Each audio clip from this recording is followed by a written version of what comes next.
বন্ধুরা, এই মুহূর্তে সব থেকে বড় খবর বলা যায় যে 32,000 চাকরি বাতিল মামলা খারিজ হয়ে গেল হাইকোর্টে। অর্থাৎ 32,000 ছেলেমেয়ের চাকরি কিন্তু বাঁচল।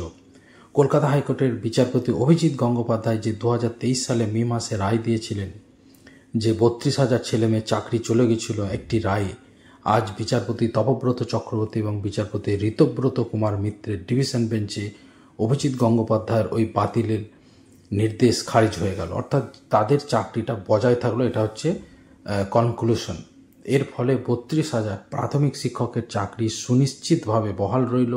স্বাভাবিকভাবেই আজকের এই রায়ের ফলে খুশি 32,000 প্রাথমিক শিক্ষক শিক্ষিকারা। তবে অবশ্যই এই রায়ের বিরুদ্ধে সুপ্রিম কোর্টে কিন্তু আর্জি জানানোর রাস্তাও কিন্তু রইল।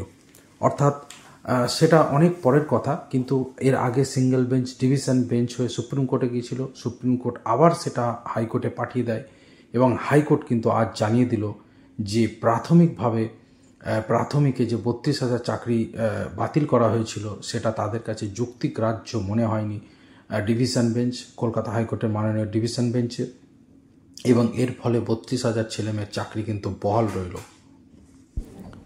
অর্থাৎ বিচারপতি অভিজিৎ গঙ্গোপাধ্যায় যে রায় দিয়েছিলেন সেই রায় কিন্তু খারিজ হয়ে গেল। 2014 সালের টেটের ভিত্তিতে 2016 সালে নিয়োগ প্রক্রিয়া হয়েছিল। 2017 ফেব্রুয়ারি থেকে মোটামুটি নিয়োগ হয়েছিল। 42,000 ছেলেমেয়ের চাকরি হয়েছিল প্রাথমিক শিক্ষক শিক্ষিকা পদে। এর মধ্যে অভিজিৎ গাঙ্গুলি কিন্তু যাদের সেই মুহূর্তে ডিএলএড ছিল তাদের কিন্তু চাকরি বাতিল করেননি। তো মোটামুটি 10,000 মতো বাদ দিয়ে 32,000 ছেলেমেয়ের চাকরি বাতিল করেন। প্রাথমিকে 32,000 শিক্ষক শিক্ষিকার চাকরি বহাল রইল। এর থেকে ভালো খবর আজকে কিন্তু লক্ষ লক্ষ পরিবারে বলা যেতে পারে, যেহেতু একটা পরিবারের সাথে আরও পরিবার জড়িত। আমরা জানি এক পরিবার খুশির খবর হলে পাশের পরিবার তার আত্মীয় স্বজনের মধ্যে একটা খুশির হাওয়া ছড়িয়ে যায়। তো আজকে পশ্চিমবঙ্গের মোটামুটি 1 লক্ষ বাড়িতে বলা যায় যে খুশির হাওয়া, যেখানে ডিভিশন বেঞ্চে চাকরি বাতিলের রায় খারিজ হয়ে গেল কলকাতা হাইকোর্টে। কলকাতা হাইকোর্টের প্রাক্তন বিচারপতি অভিজিৎ গঙ্গোপাধ্যায় প্রথম 32,000 চাকরি বাতিলের নির্দেশ দেন। পরিবর্তে 3 মাসের মধ্যে নতুন করে নিয়োগ সম্পূর্ণ করতে নির্দেশ দেন তিনি। আদালত জানিয়েছে দীর্ঘ 9 বছর চাকরি বাতিল করলে শিক্ষক শিক্ষিকা ও তাদের পরিবারের উপর বিরূপ প্রভাব পড়বে, তাই 32,000 চাকরি বহাল থাকছে। অর্থাৎ এখানে ডাইরেক্ট সেভাবে তারা বলেননি যে কোনো দুর্নীতি বা নিয়োগের দুর্নীতি বা কোনো অনিয়মের প্রসঙ্গ। তারা বলেছেন যে 9 বছর চাকরি করার পর এখন যদি চাকরি বাতিল করা হয়, অর্থাৎ বন্ধুরা আমরা জানি মোটামুটি বহু চাকরিতেই সুপ্রিম কোর্ট হাইকোর্ট এই ধরনের রায় দিয়েছে যে 10 বছর চাকরি করার পর কী করে চাকরি বাতিল হয়। তো সেখানে এদের 9 বছর চাকরি হয়েছে। তো দেখুন বন্ধুরা, বিচারপতি তপব্রত চক্রবর্তী এবং বিচারপতি ঋতব্রত কুমার মিত্রের ডিভিশন বেঞ্চ বুধবার জানায় সকলের চাকরি বহাল থাকছে। দুর্নীতির মামলা তদন্ত যেমন চলছে তেমন চলবে, কিন্তু তার প্রভাব যেন চাকরিরতদের উপর না পড়ে। আদালত জানিয়েছে দুর্নীতি হয়েছে বলে সকলের চাকরি বাতিল করা যায় না। এটা অত্যন্ত গুরুত্বপূর্ণ একটি তথ্য বন্ধুরা। আদালত বলেছে যে দুর্নীতি হয়েছে বলেই সকলের চাকরি বাতিল করা যায় না। 2016 থেকে 2025 সাল 9 বছর চাকরি করার পর যদি কারো চাকরি বাতিল হয় তাহলে অবশ্যই তার শুধু উপর নয়, তার পরিবারের উপরও বিরূপ প্রভাব পড়তে বাধ্য। এরা সমস্যায় পড়বেন, পরিবার সমস্যায় পড়বেন, বাঁচা মুশকিল হয়ে যাবে। তাই কারো চাকরি বাতিল হচ্ছে না। আরও একবার পড়ছি লাইনটা, এরা সমস্যায় পড়বেন, পরিবার সমস্যায় পড়বে এবং বাঁচা মুশকিল হয়ে যাবে। তাই কারো চাকরি বাতিল হচ্ছে না, প্রত্যেকের চাকরি বহাল থাকছে। অর্থাৎ আগে যে 32,000 শিক্ষক শিক্ষিকার চাকরি বাতিল হয়েছিল তা বহালই রইল। প্রাইমারি টিচার রিক্রুটমেন্ট কেসের এটা আজকে অত্যন্ত গুরুত্বপূর্ণ রায় কলকাতা হাইকোর্টের পক্ষ থেকে বিচারপতি তপব্রত চক্রবর্তী ডিভিশন বেঞ্চ কিন্তু বন্ধুরা দিয়েছে। এবং বন্ধুরা আদালত আরও বলেছে চাকরি করার সময় এই প্রার্থীদের বিরুদ্ধে কোনো অভিযোগ ওঠেনি। এমন কোনো তথ্য সামনে আসেনি যে পরীক্ষকদের বেশি নম্বর দেওয়ার নির্দেশ দেওয়া হয়েছিল। কয়েকজন অসফল প্রার্থীর জন্য গোটা প্রক্রিয়ার ক্ষতি করতে দেওয়া যেতে পারে না, তাহলে অনেক সৎ প্রার্থীর গায়েও কালির ছিটে লেগে যাবে। আদালত জানিয়েছে দুর্নীতির তদন্ত যেমন চলছে চলবে, কিন্তু মানবিক দৃষ্টিভঙ্গি থেকে কয়েকজনের জন্য গোটা প্রক্রিয়া বাতিল করা যায় না। আদালতের রায়ের পর আইনজীবী আশিস কুমার চৌধুরী বলেন চাকরি বহাল থাকবে। সিঙ্গল বেঞ্চের পর্যবেক্ষণ ছিল ব্যাপক দুর্নীতি হয়েছে, তাই নিয়োগ বাতিল করা হলো। কিন্তু ডিভিশন বেঞ্চ সেই পর্যবেক্ষককে মান্যতা দেয়নি।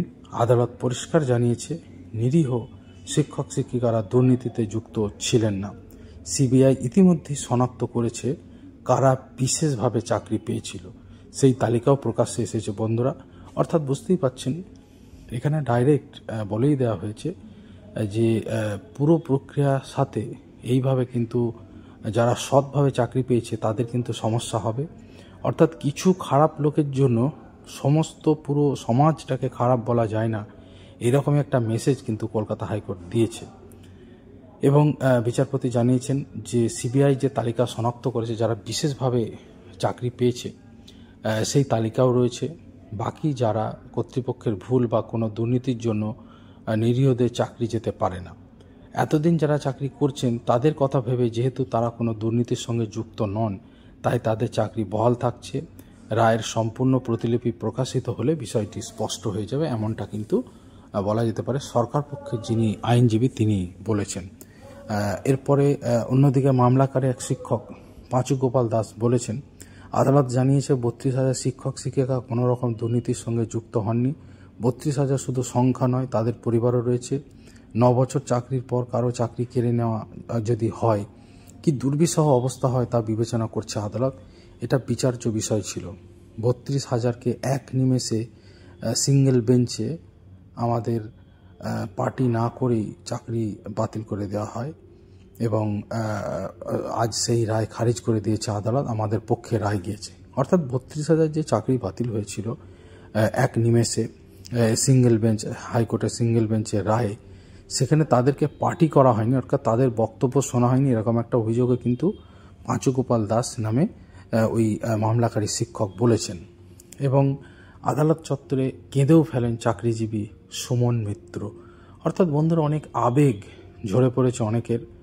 তিনি বলেছেন একটা কলঙ্কমুক্ত রায় ছিল, কলঙ্কযুক্ত রায় ছিল, আজ কলঙ্ক মুক্ত হলাম আমরা কোনো রাজনীতির সঙ্গে যুক্ত নই, কষ্ট করে পড়াশোনা করে চাকরি পেয়েছি। আজকের রায় বুঝিয়ে দিল আমরা কোনো দুর্নীতির সঙ্গে যুক্ত ছিলাম না, আমরা আর কিছু বলতে চাই না, আজ আমরা সকলে খুশি।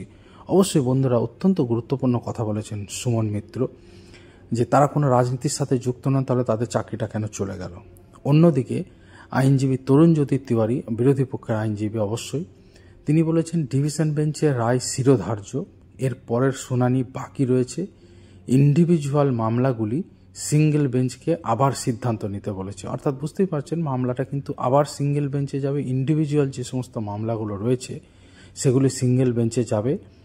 এবং অবশ্যই তিনি তার পক্ষের, এটা ভারতীয় সংবিধানের বলা যেতে পারে একটা নিয়ম, উভয়ের বক্তব্য বলতে পারেন। তো বিরোধী পক্ষ বলছে তরুণজ্যোতি তিওয়ারি যে ডিভিশন বেঞ্চের রায় শিরোধার্য, কিন্তু এখনও শুনানি বাকি রয়েছে এবং ইন্ডিভিজুয়ালি মামলাগুলি সিঙ্গেল বেঞ্চকে আবার সিদ্ধান্ত নিতে বলা হয়েছে। আজকের এই রায়ের দিকে তাকিয়েছিলেন সকলেই, কারণ 2016 সালের এসএসসিতে যে 26,000 শিক্ষক শিক্ষিকা এবং শিক্ষাকর্মী চাকরি বাতিল হয়ে গিয়েছে, নতুন যে নিয়োগ প্রক্রিয়া তাকে চ্যালেঞ্জ করেও একাধিক মামলা হয়েছে। সুপ্রিম কোর্টের নির্দেশে কলকাতা হাইকোর্টের বিচারপতি অমৃতা সিনহার এজলাসে সেই সমস্ত মামলার কিন্তু শুনানি চলছে বন্ধুরা। আর সে কারণেই 32,000 যে ছেলেমেয়ের চাকরি 2016 সালের পরীক্ষার আমরা জানি রেজাল্ট বেরিয়েছিল, 2014 পরীক্ষা হয়েছিল, 2016 রেজাল্ট বেরিয়েছিল এবং 2017 ফেব্রুয়ারি থেকে রিক্রুটমেন্ট হয়েছিল।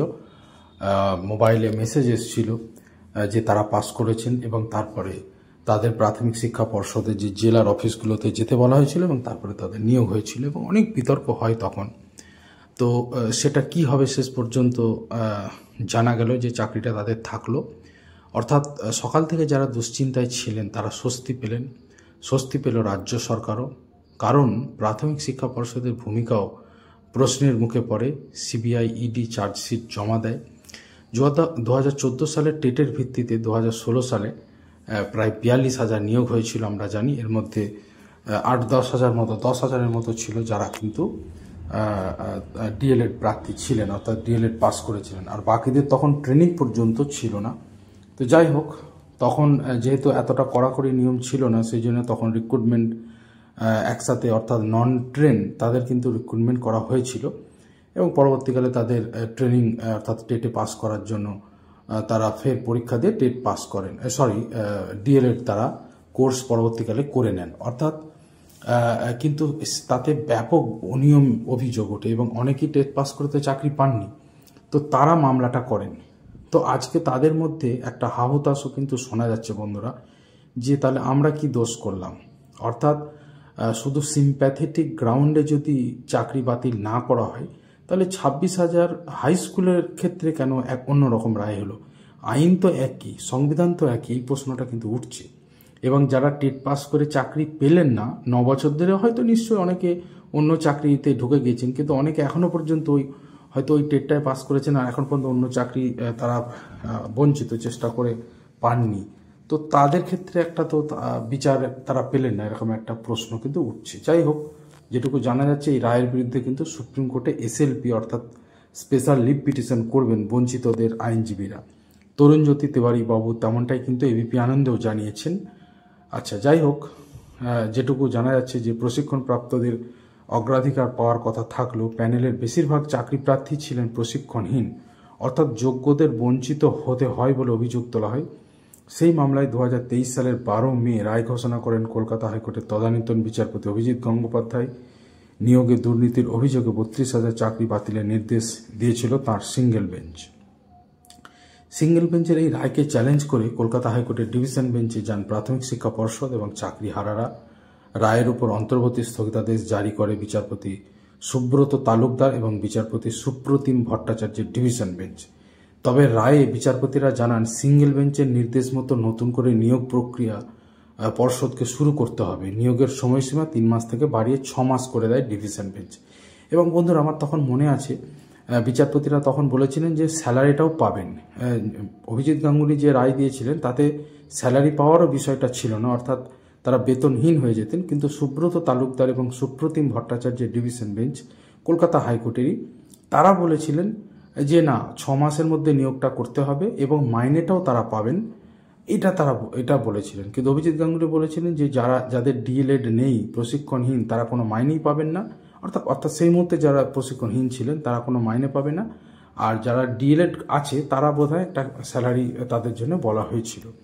তো যাই হোক, এরকম একটা রায় ছিল এবং সেই রায় ডিভিশন বেঞ্চের যে রায়টা ছিল, অনেকেই ভেবেছিলেন, বিশেষ করে সেই সময় যারা টেট পাস করে বলা যায় যে অসৎ উপায় অবলম্বন করতে পারেননি বলে চাকরি পাননি বলে অভিযোগ, তারা বলেছিলেন যে এটা অন্তত একটা ভালো হয়েছে। ঠিক আছে, যারা চাকরি করছেন তারা স্যালারিটা পাওয়ার কথা বলেছেন বিচারপতি সুপ্রতিম ভট্টাচার্য, সুব্রত তালুকদারের বেঞ্চ, ডিভিশন বেঞ্চ। তো এই রায়টা ঠিক আছে। কিন্তু পরবর্তীকালে দেখা যায় যে টিচারদের যারা আইনজীবী ছিলেন তারা সুপ্রিম কোর্টে যান এবং সুপ্রিম কোর্ট কিন্তু আবার পুরো রায়ের উপর স্থগিতাদেশ দেয়। অর্থাৎ যে আপাতত পুরো রায়টাই স্থগিতাদেশ থাকলো এবং নতুন করে তিনি অর্থাৎ সুপ্রিম কোর্ট ফের কলকাতা হাইকোর্টকে বলে যে নতুন একটা ডিভিশন বেঞ্চ গঠন করে মামলাটার বিচার হবে।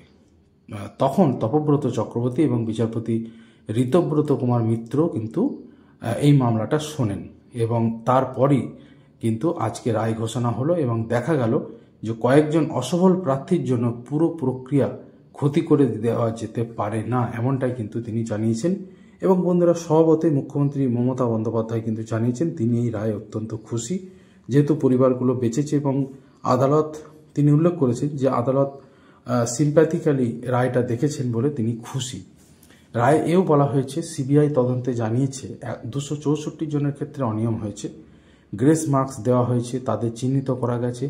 আরও 96 জন কোয়ালিফাইং মার্কস পেয়েছিল যাদের নিয়োগ করা হয়, তাদেরও চিহ্নিত করা গেছে। এই 96 জনেরও চাকরি বাতিল হয়েছে, তবে সুপ্রিম কোর্টের নির্দেশে তারা চাকরি করছে। এই চিহ্নিতকরণের পরও পুরো নিয়োগ প্রক্রিয়া বাতিল করা ঠিক নয়। এখন নতুন করে পরীক্ষার নির্দেশ দিলে প্রার্থীদের উপর বিরূপ প্রভাব পড়বে। নতুন করে নিয়োগ প্রক্রিয়ার নির্দেশ দিলেও ফেয়ার প্লে হবে না। 9 বছর পর চাকরি করার পর তা চলে গেলে চূড়ান্ত অসুবিধার মুখে পড়বেন শিক্ষক শিক্ষিকারা। বন্ধুরা, যে কথাটা বলছিলাম যে তারা বলছিলেন, বিচারপতিরা বলেছেন যে 9 বছর পরে চাকরি পাওয়ার পর চাকরি চলে গেলে কিন্তু সেটা অত্যন্ত চূড়ান্ত ক্ষতির মুখে পড়বেন, অর্থাৎ সিম্প্যাথিক্যালি বিচারটা করেছেন। এবং এবিপি আনন্দ বন্ধুরা এই অনুষ্ঠানটা আমি শুনছিলাম, যেখানে কিন্তু বলা হচ্ছিল যে সিম্প্যাথিক্যালি অনেক রায় কিন্তু এর আগে দেওয়া হয়েছে। যেমন আমরা জানি বাবরি মসজিদের যে রায় সুপ্রিম কোর্টে হয়েছিল, সেখানেও কিন্তু আদালত কিছুটা স্থিতাবস্থা রাখার জন্য এবং একটা দীর্ঘকালের সমস্যা মেটানোর জন্য উপযুক্ত প্রমাণ থাকা না সত্ত্বেও আদালত কিন্তু সিম্প্যাথিক্যালি রায় দিয়েছিল, এবং যাতে কোনো রকম সমস্যা না হয়, একটা গণতান্ত্রিক দেশে সুস্থির যে ব্যাপারটা, অর্থাৎ স্থিতাবস্থা, একটা হইচই মানে ঝামেলা ঝঞ্ঝাট না হয়, একটা মানুষের মধ্যে কি বলবো স্থিতাবস্থা রাখার জন্য রায় দেওয়া হয়েছিল। ঠিক সেরকমভাবেই এইটাতেও কিন্তু বিচারপতিরা বারবার বলেছেন, বিচারপতি বিশেষ করে তপব্রত চক্রবর্তী এবং দুই বিচারপতি ডিভিশন বেঞ্চ বলেছেন যে এখানে কিন্তু 9 বছর চাকরি করার পর তাদের কিন্তু সত্যি মানসিক অবস্থা খুবই খারাপ, এবং সেই কারণে 32,000 যে চাকরি বাতিল হয়েছিল অভিজিৎ গাঙ্গুলির রায়ে, সেটা কিন্তু পরবর্তীকালে কলকাতা হাইকোর্টের আরেকটি ডিভিশন বেঞ্চও কিন্তু রায়টা প্রায় একই রেখেছিল, যে কথা আপনাদের আগেই বললাম। সেখানে কিন্তু যাই হোক সিম্প্যাথিক্যালি তারা কিন্তু বিষয়টা দেখেছেন। সুপ্রিম কোর্ট যেহেতু মামলাটা ফের নতুন করে কলকাতা হাইকোর্টকে শুনতে বলে এবং নতুন ডিভিশন বেঞ্চও গঠিত হয়, এবং তারপরে বিষয়টা হচ্ছে এই দাঁড়ালো, অর্থাৎ চাকরি থাকলো আপাতত। কিন্তু বিষয়টা তার কারণ আপনারা বুঝতেই পারছেন, এই মামলাটা কিন্তু চ্যালেঞ্জ হবে, যেমনটা আজকে কিন্তু এবিপি আনন্দতে কিন্তু ঘণ্টাখানেক সঙ্গে সমন অনুষ্ঠানে বিজেপির আইনজীবী তরুণজ্যোতি তিওয়ারি কিন্তু বলেই দিয়েছেন যে যারা ইন্টারভিউয়ে সুযোগ পেয়েছিলেন কিন্তু চাকরি পাননি, তারাও তো টেট পাস করেছিলেন, কিন্তু তাদের অনিয়মের জন্য তারা চাকরিটা পেলেন না কেন। তো এই কথাটা তারা কিন্তু বলেছেন। তো যাই হোক, এখন মূল যে বিষয়গুলো সেটা আপনারা 1-2 করে দেখে নিন। প্রথম বিষয়টা হচ্ছে যে যেমনভাবে যে চাকরি করছিলেন সেভাবেই থাকবে, আর দ্বিতীয় বিষয় হচ্ছে 264 জনকে অতিরিক্ত যে 1 নম্বর দেওয়া হয়েছিল সেই ব্যাপারটাও কিন্তু খারিজ হয়ে গেল। অর্থাৎ 264 জনকে যে 1 নম্বর দেওয়া হয়েছিল বলে চিহ্নিত করা হয়েছিল, সেই চিহ্নিতকরণের কাজ সম্পন্ন হয়, পাশাপাশি আলাদা করে 94 জনকে বাড়তি নম্বর দেওয়া হয়। অর্থাৎ এখানে প্রত্যেকের আদৌ কোনো ভূমিকা ছিল না বা থাকলেও তা প্রমাণ করতে পারেনি সিবিআই। অর্থাৎ পুরো 32,000-এর ভূমিকা ছিল কিনা দুর্নীতিটাতে, সেটা প্রমাণ করা যায়নি। অর্থাৎ কিছু জন অবশ্যই বেআইনিভাবে চাকরি পেয়েছেন, এটা কিন্তু আদালত বলেছে, কিন্তু এর জন্য যে প্রত্যেকেই জড়িত এবং প্রত্যেকের চাকরি বাতিল করতে হবে এরকম কোনো বিষয় তারা পাননি। তারা যেমন বলেছেন পরবর্তীকালে যে 94 জনকে বাড়তি নম্বর দেওয়া হয়, তারা শুধু কোয়ালিফিকেশন নম্বর পেয়েছিলেন, কোয়ালিফাই করেই শিক্ষক হিসেবে কাজ শুরু করেন তারা, তাদেরও চাকরি বহাল রেখেছে আদালত। বুঝতেই পারছেন যে আদালত সিম্প্যাথিক্যালি রায় দিয়েছে, এবং যেখানে নিশ্চয়ই কিছু গরমিল হয়েছে সেটা কিন্তু প্রমাণ হয়েছে, কিন্তু পুরো যে 32,000 জনই এর মধ্যে জড়িত এমনটা কিন্তু প্রমাণ পাওয়া যায়নি।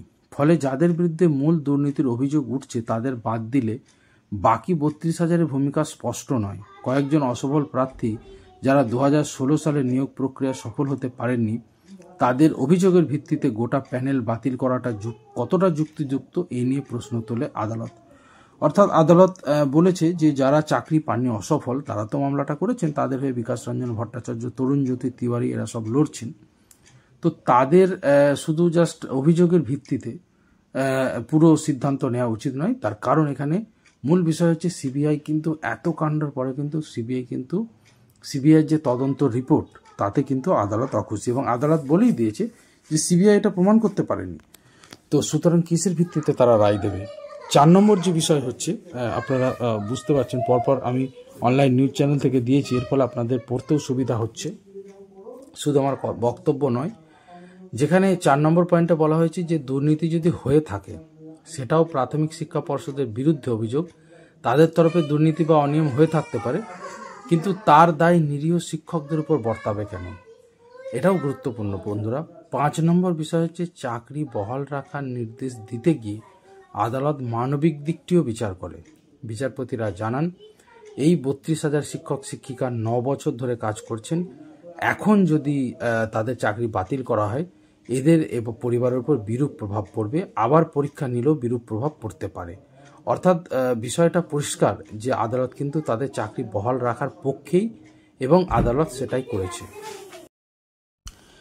বন্ধুরা, আপনারা অবশ্যই পুরো ভিডিওটা ভালো করে দেখেছেন নিশ্চয়ই, এবং আমার চ্যানেলের সাথে আপনারা থাকুন। আগামীকাল বিরোধী পক্ষের যে বক্তব্য, অর্থাৎ বিরোধী পক্ষ মানে এখানে শাসক বিরোধী কথা বলছি না, এই মামলার বাদী বিবাদী পক্ষ, তাদের বিরোধী পক্ষ মানে হচ্ছে এখানে বাদী এবং বিবাদী পক্ষের, আমি উল্টো দিকে বলছি, যারা সরকারের বিরুদ্ধে রয়েছেন বা যারা চাইছেন যে এই চাকরিটা বাতিল হয়ে যাক 32,000 এবং নতুন করে নিয়োগ প্যানেল তৈরি হোক, যারা টেট পাস করেছেন কিন্তু চাকরি পাননি, তাদের যে আইনজীবী তরুণজ্যোতি তিওয়ারি এবং বিকাশ রঞ্জন ভট্টাচার্য, তাদের বক্তব্য বন্ধুরা অবশ্যই আগামীকাল আমি আপনাদের ডিটেলস জানাবো। এবং সুপ্রিম কোর্টে SLPও হবে, তার কারণ তারা মনে করছেন যে প্রায় 1 থেকে 1.5 লক্ষ প্রার্থী বঞ্চিত, অর্থাৎ যারা চাকরি পেয়েছেন, বিচারপতিরা যেমন বলেছেন 9 বছর চাকরি করার পর তারা আজকে চাকরি চলে গেলে অসহায় হয়ে যাবেন, তো একইভাবে তিনি বলছেন অনেক তো প্রায় 1.5 লক্ষ প্রার্থী, তারা তো 9 বছর ধরে চাকরিই পাননি। তো এই নিয়ে বন্ধুরা রিপোর্ট পুরোপুরি আমি কালকে দেব। সঙ্গে থাকুন। যারা চ্যানেলটা এখনো সাবস্ক্রাইব করেননি দয়া করে সাবস্ক্রাইব করুন, আশা করি উপকৃত হবেন। ধন্যবাদ।